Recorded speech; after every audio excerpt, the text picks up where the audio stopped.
I got to tell you, in my busy world, the things that come out as being most important to me, and that is certainly work and family, which is what you're here to talk about today. I know that I can always turn to PPI for the kind of not only reliable but thoughtful investigative type research that's really important for all of us to be paying attention to. Because I think really, without a doubt, the focus on work and family in this country is going to be the root of really many of our solutions to some of the age-old problems that we have seen in this country and that have really caught us in the United States Congress. I mean, we look at the last 2 to 4 years and the things that are problems in our households that have increased and grown, and we haven't done anything about them because the problems seem bigger than what we can handle.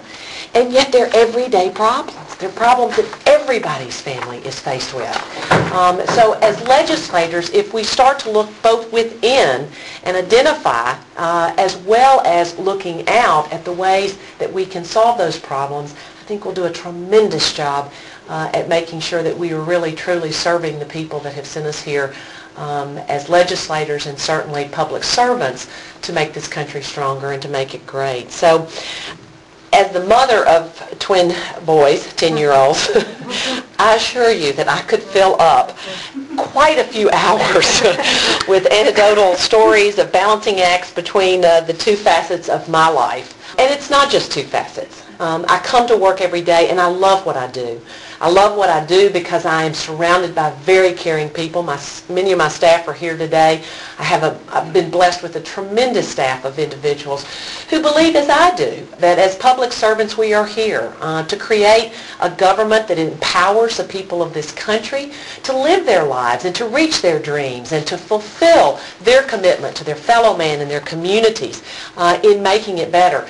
You know, it's interesting. Some days I try really hard to look graceful in the context of all of the parameters that I have in my life here at work as well as at home. Yesterday I was meeting with a CEO. My phone rang and it was a school nurse who thought that my son had broken his arm in the football game. You know, so what do you do? I said, is he okay? Oh, he's fine. Yeah. I said, well, let me call you back in just a few minutes. Completed my meeting, called him back. Well, he's hungry now. Well, he's fine then. He's okay, I promise you. The arm's swelling, but I think it's going to be okay. And, you know, so I talked to my son, who seemed very fine, wanted his lunch. But it's just being able to, again, put into perspective, making sure that you don't forget what's important. I reassured my son that I could be there at a moment's notice if it was necessary. I would drop everything that I was doing to be there. Did he really need me? Well, no, he just needs somebody to get his lunch. Okay, well, we can handle that. The school nurse is really capable of. But those are the kind of things that so many of us face against.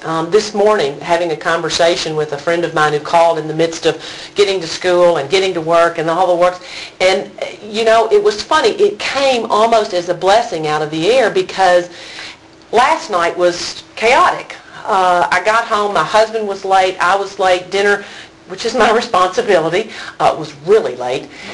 But it kind of all came crashing down, and to hear from this friend of mine who's a stay-at-home mom who identified with the same things.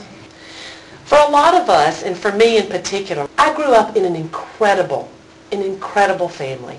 I grew up in a small community within walking distance of both sets of my grandparents. I grew up with cousins that not only I saw during the holidays, but were in the band with me or cheerleading or went to school with me. I was surrounded by this incredible, loving, supportive family and community that gave me the confidence to run for the United States Congress. You know, it never occurred to me I didn't belong here as a young single woman when I ran for the United States House of Representatives at the age of 31. It just never occurred to me that I wasn't supposed to be here. And it was because I had the confidence of growing up in a loving environment where I felt like there were supportive people. I had a community that encouraged me and that taught me. I had teachers that took interest in my life and what I was learning and what my interests were. My cousin and I talked during the holidays 3 or 4 years ago, and she wrote me a note. She said, you know, we didn't know what we had until we tried to recreate it for our children. Our world is very different. You know, when you look at the percentage of moms working, particularly mothers with children under the age of 18, it's somewhere in the 70 percentile. It's phenomenal. Recreating the world, particularly for me, that I had, is going to be impossible to recreate for my children. But it doesn't mean that I missed putting in the elements that gave me that confidence, that gave me that sense of security, that sense of drive, that sense of determination to know that I could reach the stars, I could reach my dreams if I worked hard enough and if I knew what the parameters were, if I knew how important not just getting my schoolwork, but having good manners or making good friends and making good judgment calls. Well, let me tell you, as a parent, particularly of 10-year-olds at this juncture, the one thing that the American family needs right now is time. They need time. They need time to spend together. And you say to yourself, well, can government teach us morals? Can it give families time? Government can help families in finding the time they need to put family, or to put the kind of effort of coming together back into our families. And how do we do it? We talk about flex time. There's no doubt that flex time is incredibly important. I have a young woman in my office today who is on flex time. Well, she's on leave right now. She's an only child. She has two parents, both of which suffered heart attacks within a week of one another.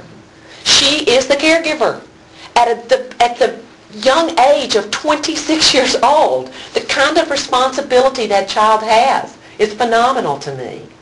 Being able to give her the flexibility to be there where she needs to be, to the loving parents that gave her so much, is incredibly important. So being able to offer that family and medical leave, being able to offer that time.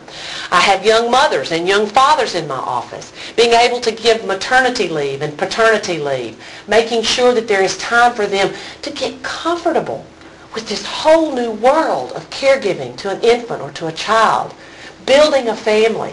There's no doubt that they can do a better job in my office when they know and feel comfortable and confident that they are doing a good job at home in giving to their family. Those are important things. But there's a million other things that we sometimes glaze over and think, oh, those are just legislative issues.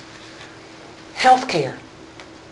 How many people in this country are working 2 to 3 jobs in order to be able to have health care, or to be able to just simply afford the things that they want their kids to be able to do or their families to access?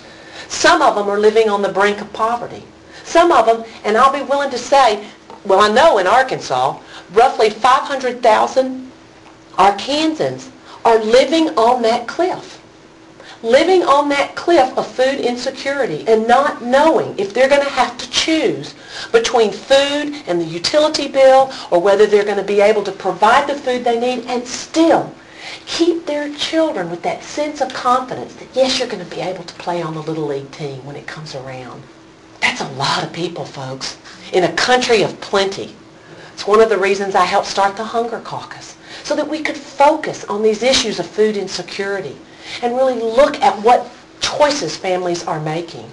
And yes, the programs that provide for the hungry and for those who are on that cliff, whether it's school lunches, whether it is our food programs and feeding programs, particularly for the elderly. Well, do you know that a baby girl born today has a 50% chance of becoming a centenarian, of reaching 100 years old?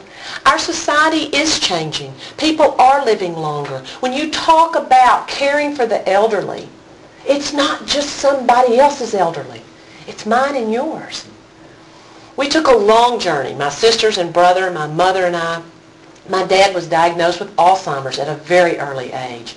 And he lived for 9 or 10 years, almost 10 years, with Alzheimer's. And understanding caregiving. I didn't realize at 16 I was a caregiver. But living within walking distance of my grandparents, my grandmother had Parkinson's disease. She had, my mother and my aunt, they used to cook dinner, and it was our responsibility as children to take dinner up to our grandparents, to sit there and visit with them and make sure they had dinner and they had companionship. I didn't know that was what caregiving was. I thought it was just something that I did as a granddaughter. And can I tell you what I gained from that? Listening to my grandfather talk about leaving at the age of 18, getting on a train, going to boot camp, and then to the fields of France in World War I. Listening to my grandmother's stories of coming down the river from Wisconsin after her father died. I mean, these are stories that are embedded in me and give me a sense of roots, a sense of confidence, a sense of belonging. But that was the time I spent with them. Well, in today's world, people are not accessing long-term care insurance to be able to provide both the time, and even if you're not there to be able to provide that setting for your parents, you want someone qualified who can. Do you know what? Out of 160 medical schools, something like that, 100,